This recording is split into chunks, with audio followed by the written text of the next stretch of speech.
नमस्कार साथियों, अभिवादन स्वीकार करिए अपने छोटे भाई बेटे शुभचिंतक का।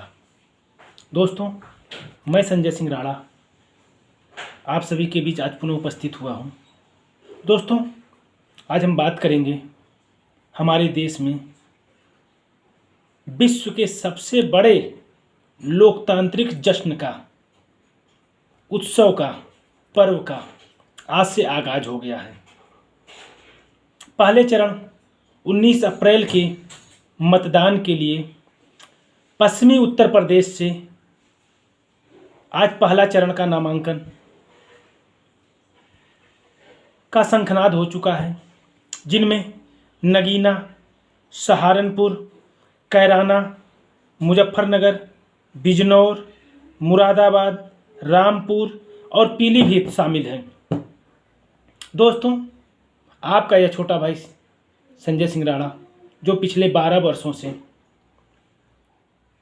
निस्वार्थ भाव से हिंदुस्तान की राजनीति को स्वच्छ, साफ छवि का बनाने की चेष्टा कर रहा है, भ्रष्टाचार मुक्त, सांप्रदायिकता मुक्त करने के लिए संघर्ष कर रहा है, आप सभी से हाथ जोड़कर प्रार्थना करता है। इस चुनाव में आप सभी राजनीतिक पार्टियों पर, मैं सिर्फ सत्ता पार्टी की बात नहीं कर रहा हूँ, सभी राजनीतिक पार्टियों पर अब तक जो सत्ता पा चुकी हैं, सत्ता सुख भोग चुकी हैं, या जो सत्ता पाने के लिए प्रयासरत हैं आज़ादी से अब तक,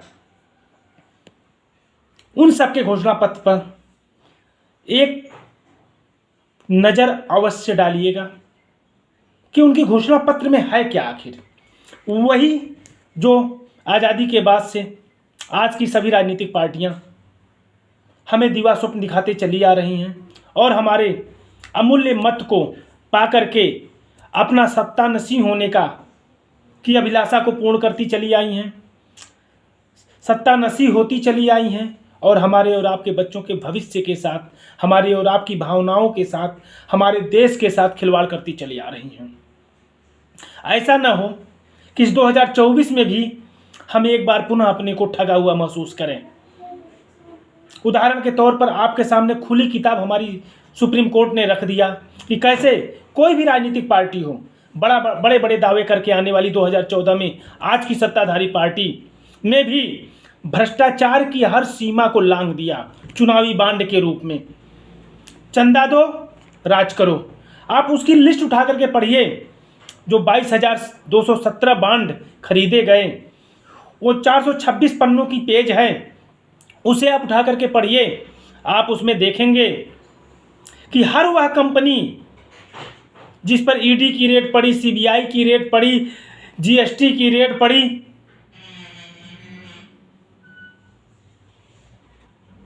वह सब कंपनियों ने आनन फानन राजनीति सत्ताधारी पार्टी को हजारों करोड़ में चंदा मुहैया कराया। कई तो ऐसी कंपनियां हैं जिनके खाते ईडी ने सीज कर दिए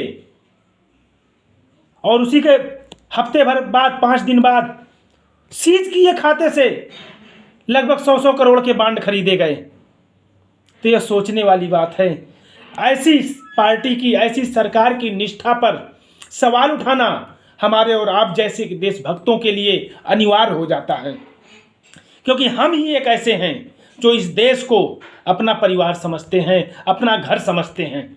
ये राजनीतिक पार्टियां तो सिर्फ सत्ता सुख के लिए, अपने स्वार्थ के लिए कोई भी चाल चलने को, कोई भी दिवा स्वप्न दिखाने को, साम दाम दंड भेद सभी अपनाती हैं। आप देख रहे हैं कैसे विधायक खरीदे जाते हैं, कैसे विधायक पलटी मारते हैं, कैसी राजनीतिक दल पलटी मारते हैं अपने किए हुए, अपनी बातों पर, अपनी जुबान पर उनका कितना एतबार है या हमसे और आपसे छुपा नहीं है। हम सभी राजनीतिक पार्टियों की जो अब तक सत्ता पा चुकी हैं या सत्ता में भागीदारी रह चुकी हैं, उन सब की कथनी और करनी में हम भली भांति परिचित हो चुके हैं, क्योंकि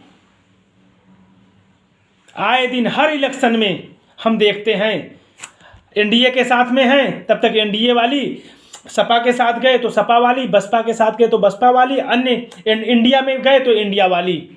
यहाँ तक कि हमारी और आपकी आस्था को भी इन राजनीतिक पार्टियों ने राजनीति का मुद्दा बना के रख दिया है।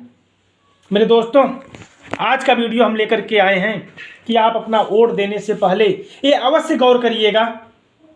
मैं जिन बातों पर आपका ध्यान आकर्षित कराने जा रहा हूं उस पर आपको गौर करना है कि किस प्रकार ये राजनीतिक पार्टियां हमें और आपको छलती हैं। 2014 में मौजूदा सरकार आई। मैं ज़्यादा पीछे नहीं जाना चाहूँगा। 2014 से पहले का उदाहरण मैं आपको देना चाहूँगा और ऐसा उदाहरण देना चाहूँगा कि जो आपके हाथ में हमेशा मौजूद रहता है, अर्थात मोबाइल कंपनियों का उदाहरण। कैसे इन मोबाइल कंपनियों के द्वारा 2014 के बाद से हमारे खून पसीने की कमाई को लूटने की छूट मिली। और लूटने की छूट किसने दी? इसी सबके साथ सबका विकास का दावा करने वाली, इस सत्ता नसीब सबसे विश्व की सबसे बड़ी पार्टी होने का दावा करने वाली आज की हमारी सरकार के द्वारा।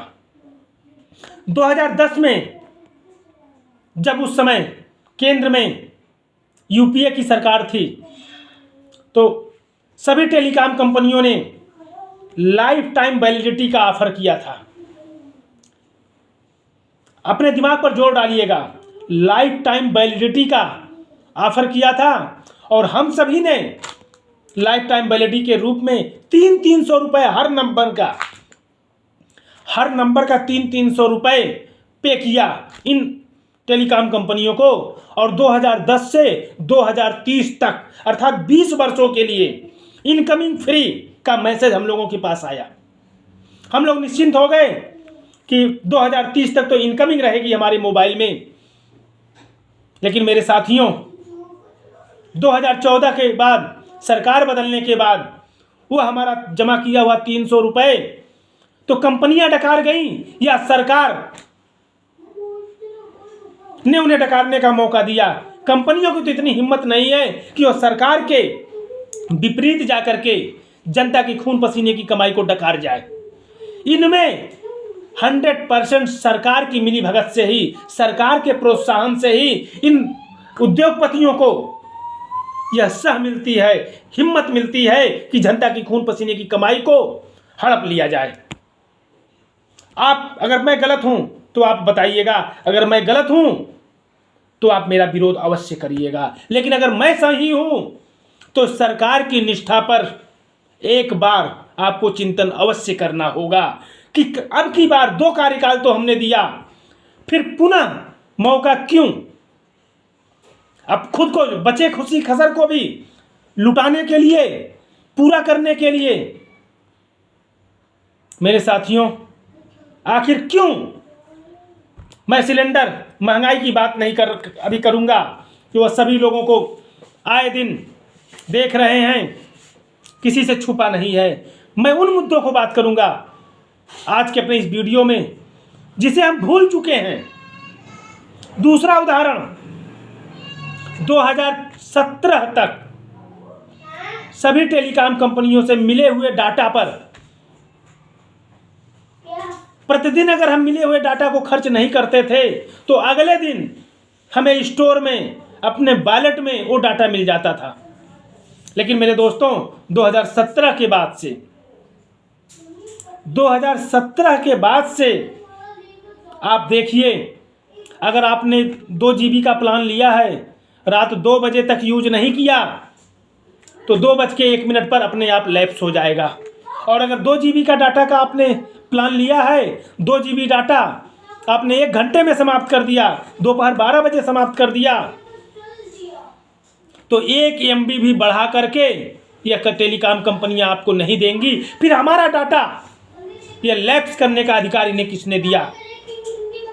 मेरे साथियों, इसका सीधा सा एक ही उत्तर है कि हमारी सरकार ने इनको यह अधिकार दिया। क्यों दिया? इन कंपनियों के पास इतनी हिम्मत क्यों आई? क्योंकि चुनावी बांड के माध्यम से, राजनीतिक चंदे के माध्यम से यह कंपनियां, यह उद्योगपति सरकार को अपने पाले में किए होते हैं, अपने मुट्ठी में बंद किए होते हैं। जैसा ये चाहते हैं वैसे सरकार को नचाते हैं। और वैसे सरकार हमारा 140 करोड़ हिंदुस्तानियों को मूर्ख बनाती है और फुटबॉल की भांति हमें इस उद्योगपति से उस उद्योगपति, उस उद्योगपति से उस उद्योगपति के पाले में ठोकरें मारकर लुढ़काती रहती हैं। मेरे साथियों, तीसरा उदाहरण सिर्फ मोबाइल कंपनियों का लीजिए। 2014 से पहले हर मोबाइल कंपनी का एक मंथली वैलिडेशन होता था, वो 30 दिन का होता था। लेकिन आज 20 दिन से लेकर के 28 दिन, 30 दिन की किसी की भी वैलिडेशन नहीं है। वैलिडिटी किसी भी मोबाइल की 30 दिन की नहीं है। अगर हमारे देश में मौजूदा समय कम से कम तो 100 करोड़ नंबर अस्तित्व में हैं, और अधिक ही है, कम नहीं, क्योंकि हमारी आबादी 140 करोड़ प्लस है और हर व्यक्ति के हाथ में 4 से 5 नंबर हैं।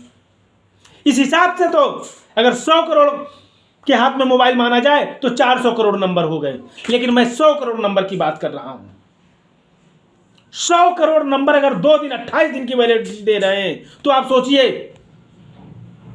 2 दिन 200 करोड़ दिन इनके द्वारा हमारी और आपकी खून पसीने की कमाई को लूटा जा रहा है। आखिर ऐसा क्यों? BSNL जैसी सरकारी कंपनी को बंद करके जियो को प्रोत्साहन क्यों? सरकारी संस्थाओं का निजीकरण कर उद्योगपतियों को प्रोत्साहन क्यों? रेलवे हो गया, एयरपोर्ट हो गया, आप जाकर के देखिए। बिजली विभाग जहां जहां प्राइवेटेशन हो चुका है, आप जाकर के देखिए वहां चार्ज क्या है।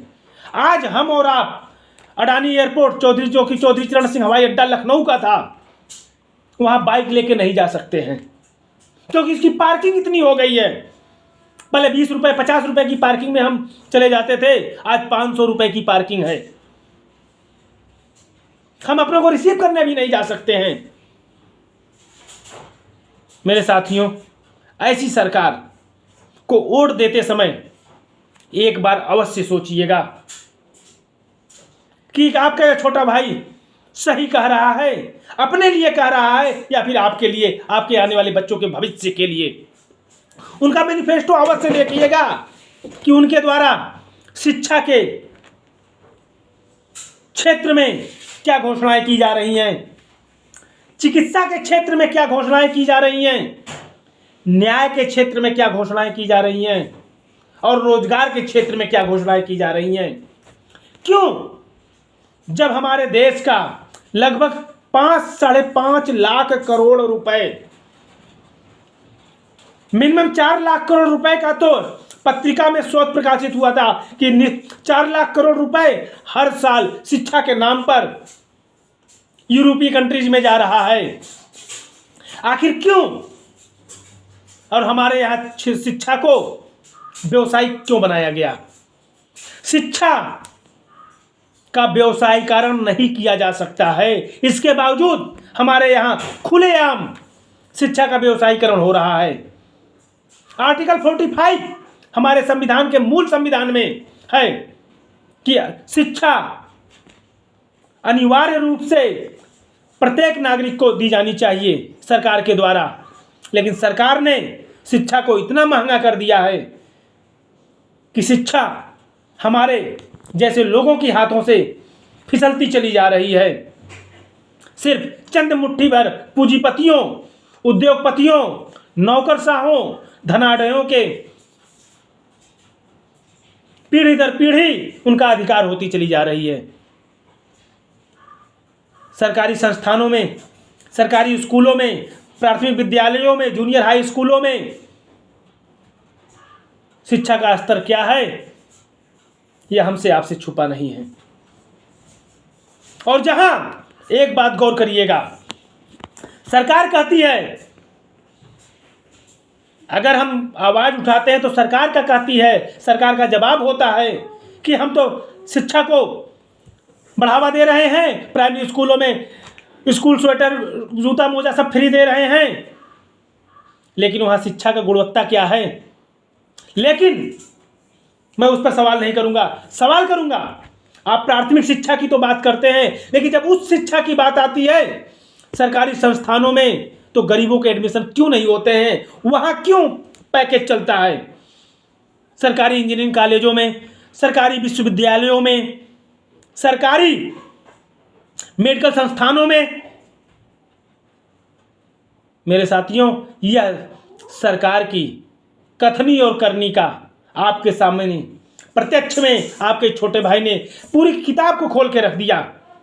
और फैसला आपको करना है कि आपका प्रत्याशी सिर्फ सपा, बसपा, भाजपा, कांग्रेस या बड़ी बड़ी राजनीतिक पार्टियां जो सत्ता सुख पा चुकी हैं उनका सपोर्ट करना है, या फिर आपके छोटे भाई की भांति जो पिछले 12 वर्षों से निस्वार्थ भाव से इन राजनीतिक धुरंधरों से लोहा लेते हुए अपने भारतवर्ष को शिक्षित भारत, विकसित भारत करने का बीड़ा उठाया है। यह फैसला आपको करना है। भारतीय सर्वधर्म पार्टी परिवार भी इस 2024 के लोकसभा चुनाव में अधिक से अधिक सीटों पर अपने प्रत्याशी उतार रही है। अगर आप चाहते हैं आप भारतीय सर्वधर्म पार्टी के प्रत्याशी के रूप में अपने पार्लियामेंट्री क्षेत्र से राजनीतिक करियर की शुरुआत करना चाहते हैं और भारतवर्ष के राजनीति को साफ सुथरा करना चाहते हैं, तो आपका स्वागत है। मैं आपको अपने टिकट पर आपके क्षेत्र से, आपकी लोकसभा सीट से आपकी उम्मीदवारी को सुनिश्चित करूंगा और आपको एक सफल राजनेता बनाने की गारंटी देता हूं और एक नए भारत के उदय का सपना साकार करने का आश्वासन देता हूं। मेरे दोस्तों, बस आपको इस लोकसभा चुनाव में अपनी उपस्थिति को दर्ज कराना है। अगर आप हमसे जुड़ करके एक राजनीतिक भागीदारी सुनिश्चित करना चाहते हैं तो आप हमसे संपर्क कर फेसबुक के माध्यम से, ट्विटर के माध्यम से, इंस्टाग्राम के माध्यम से, पब्लिक ऐप के माध्यम से या गूगल से भी आप हमारा नंबर लेकर के हमसे संपर्क कर सकते हैं और हमारी पार्टी का सहयोग कर अपने राजनीतिक करियर की शुरुआत कर सकते हैं और एक नए भारत का सपना साकार कर सकते हैं। जय हिंद, जय भारत।